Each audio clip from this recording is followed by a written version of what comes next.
Friend শুভ দুপৰীয়া এয়া আজি মই বৰালি মাছ আম টেঙাৰ লগত বনাবলৈ লৈছোঁ। এই ৰাধাই আলু গুচাই দিছে, আপোনালোকক দেখাম। একদম চিম্পুলকৈ বনাম। আপোনালোকে জানেই চাগে। এয়া মিঠাতেল লৈছোঁ, অকণমান বৰালি মাছ ফুটে দেই ৰাধা, নিমখ দিছোঁ বাৰু।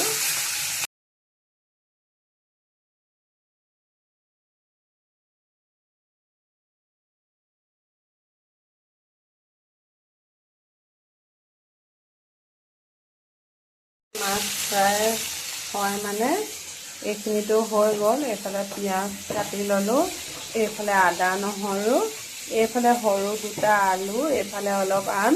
বেছি আম নাই লোৱা, অলপ চাগে কমামহে দেই। আমটো বহুত টেঙা মানে। এয়া তেজপাত দুখিলামান, বিশেষ মছলা নিদিওঁ কাৰণ মাছৰ টেঙা আঞ্জাত বেছি মছলা দিব নালাগে। ফ্ৰাই কৰি হৈ গ'ল ধুনীয়াকৈ। এয়া চাওক মাছ ফ্ৰাই কৰিলে গেছ একদম লেতেৰা হৈ গ'ল দেই, উফৰি পৰি পৰি। এয়া মই পিঁয়াজ দি দিছোঁ, লগতে তেজপাতো দি দিছোঁ। তেল একদম কম আৰু দেই। এয়া ৰচুন আদা দি দিছোঁ,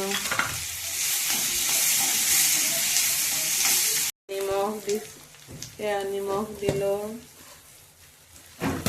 এয়া হালধি দিলোঁ আন্দাজমতে আৰু অলপ ৰঙা হোৱাকৈ ভাজিম মানে দেই।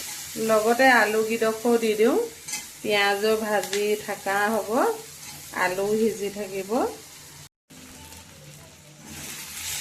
এয়া আলু অলপ সিজিছে, সম্পূৰ্ণ সিজা নাই।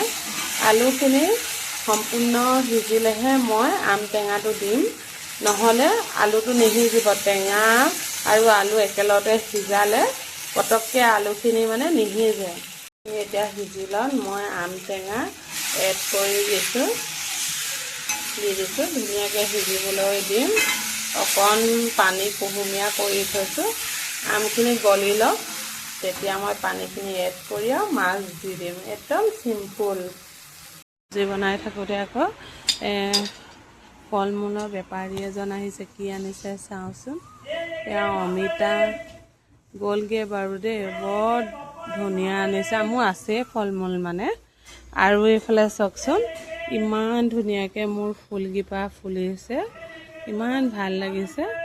দেখিয়ে মনটো ভাল লাগি যায়। সকলোৱে ভাল লাগে নহয় জানো ফুল দেখিলে। এতিয়া চব্জিখিনি বনাই লওঁগৈ। এয়া পানীখিনি উতল আহিলত মই মাছ দি দিছোঁ।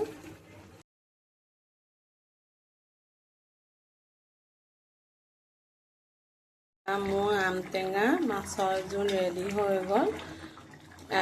যদি আমটো টেঙা হয় তেনেহ'লে কম পৰিমাণে দিব দেই, বহুত টেঙা হয় নহ'লে। চিম্পুল মাছৰ টেঙা থালিখন ৰেডি কৰিলোঁ। মাছৰ গ্ৰেভি বনালোঁ যিহেতু, বেলেগ আৰু বনোৱা নাই দেই।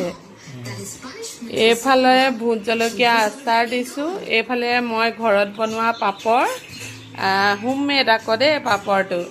এয়া হৈছে বৰালি মাছ ফ্ৰাই, এয়া আম টেঙা। খোৱাকচোন অকণমান টেষ্টটো কওক। পাপৰটো কেনেকুৱা?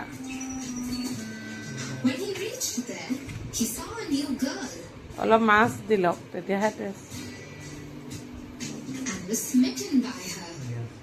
ভাল লাগিছে? এতিয়া এওঁ খাই লওক দেই।